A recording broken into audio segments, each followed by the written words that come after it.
Hello, ladies and gentlemen. This is Eddie Marcus again on a Sunday morning, and I'm listening to the news broadcasts, Fox News and what comes on CBS and NBC, and they're all talking about the presidential campaigns, basically Miss Clinton and Donald Trump.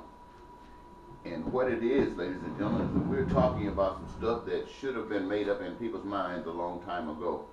We start talking about Miss Clinton, and the FBI is trying to give us all kind of information about what kind of person this is, as if we don't know from based upon her past performances. And they're trying to, Donald Trump going around to black folks trying to say he loves them and how wonderful they are when he's ignored them all of his life. And they are feeding this stuff to us because they know that our minds have been contaminated with lies, and we don't know the difference between a lie and the difference between the truth. I want to say to you, all of you people who have suffered, not just black people, but white people who have been suffering, groups who hate folks because they felt that they've been suffering and they've been so divided, they are blaming one another for all of the things that have been happening in our world.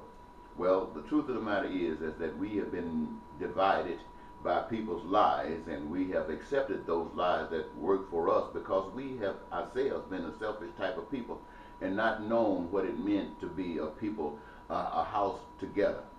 And so I'm saying to everybody, Donald Trump, in my opinion, has nothing to offer anybody, even the haters.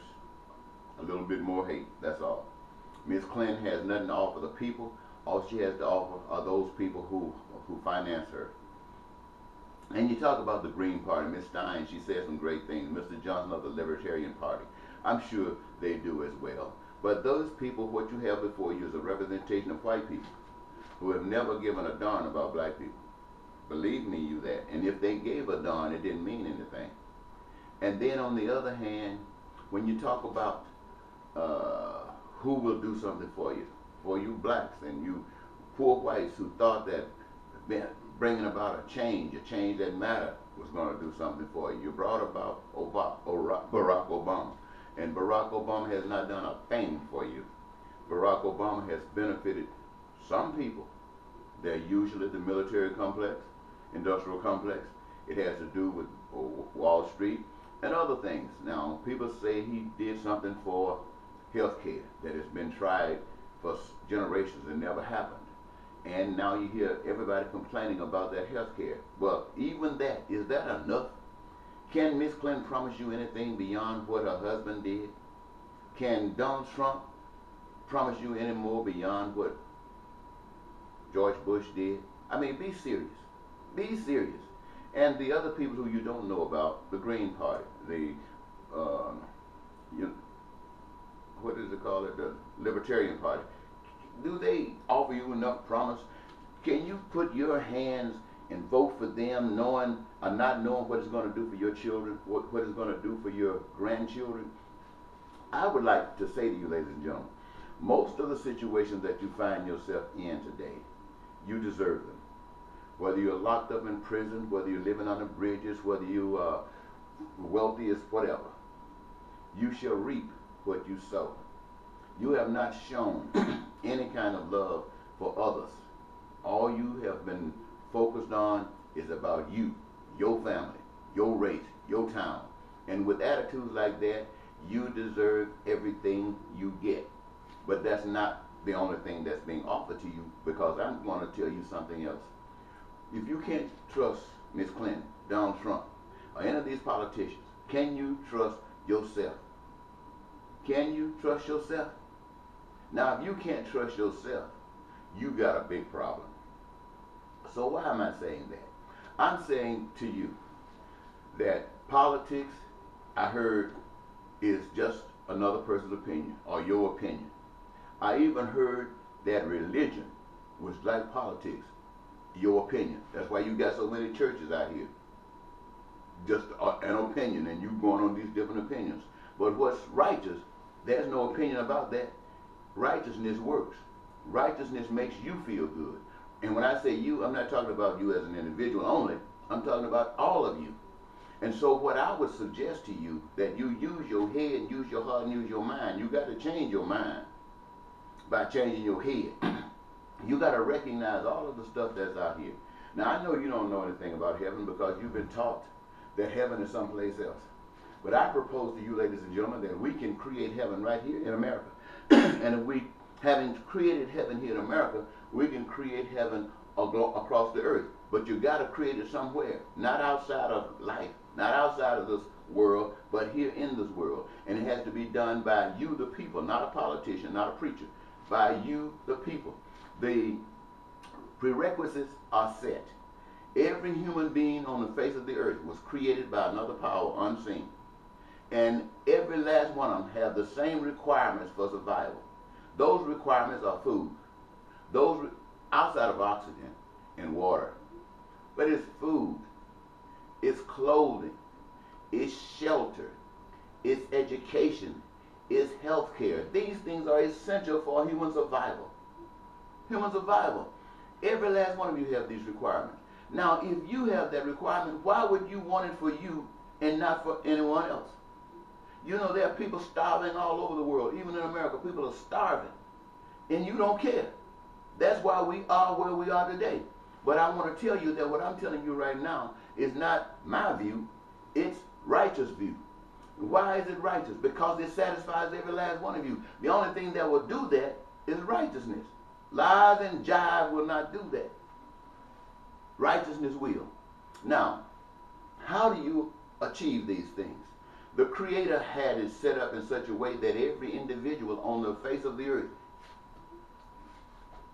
created like the earth, have desires and aspirations within, dreams and imaginations where they, each one of them, would fit in like a puzzle on creating these goods and services that are necessary for survival. Every last one of them got something to do. So you start talking about jobs, there is no clearer way to a job than to making it available and possible for people to indulge themselves in their gifts in what they were created on this earth to do. You know, Trump can't grow on that. Clinton can't grow on that. Can't a politician anywhere grow on that? That's the divine will because it works. It makes sure that everybody has these needs. And if you sitting there going to the polls, voting for Clinton, voting for Trump, and voting for anybody else, you are saying that these things do not matter to you. And if they don't matter to you, you deserve exactly what you're going to get.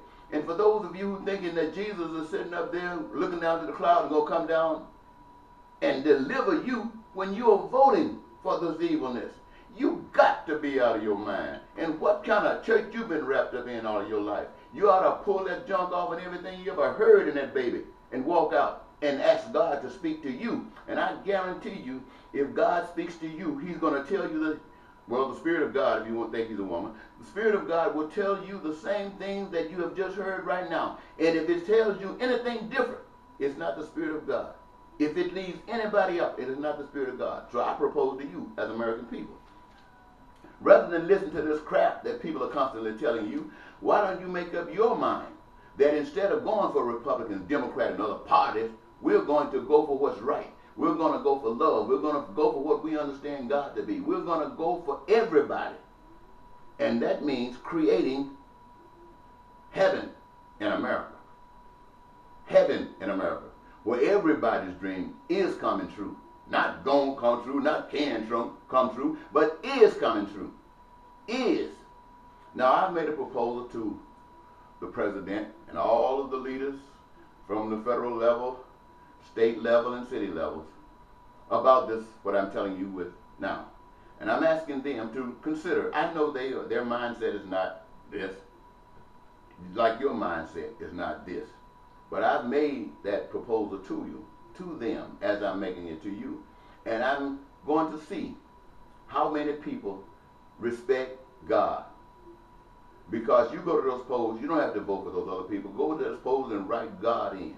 At least that will draw the people who are out here in America to know that they are not alone, that they do believe in God, and they believe in God with one mind, and that is that God will produce what they need. And the prayer supposedly made of Jesus, that thy will be done on earth, will not be a statement in vain. And outside of that, ladies and gentlemen, outside of that, you deserve exactly what you get. And for those of you who can say, well, I believe like that, but I don't have the support of the others, you don't need the support of the others. You just stand up for what's right, and I guarantee you, as I have been evidenced, that God will take care of you. God will take care of you in your mind. God will take care of you in your health and enable you to do the things that are required to do. But God will also, if evil is so rampant in the society that God chooses to bring you out of it, it will be something that you will welcome and leave all of this down here for people who are nothing but hellish people. People who are just full of hell and there ain't no love in them nowhere. So think about this, ladies and gentlemen. The power is in your hand. Donald Trump can't tell you what he's going to do and expect you 300 million people to believe that, or Miss Clinton, and expect them to believe that, or either there's any other people, because so many people are against it. So, are you against heaven? Are you against God? You vote in these other primaries, or you vote in this general election for these other people, that means you are against God. Maybe because you don't know God. But that doesn't matter. It will come to you, the hell that you will receive, just the same. So you better wake up. This is Eddie Marcus, spokesman and advocate for basic human rights for all people, saying we, the people, can create heaven on earth and forget this hell we've been living. Bye-bye.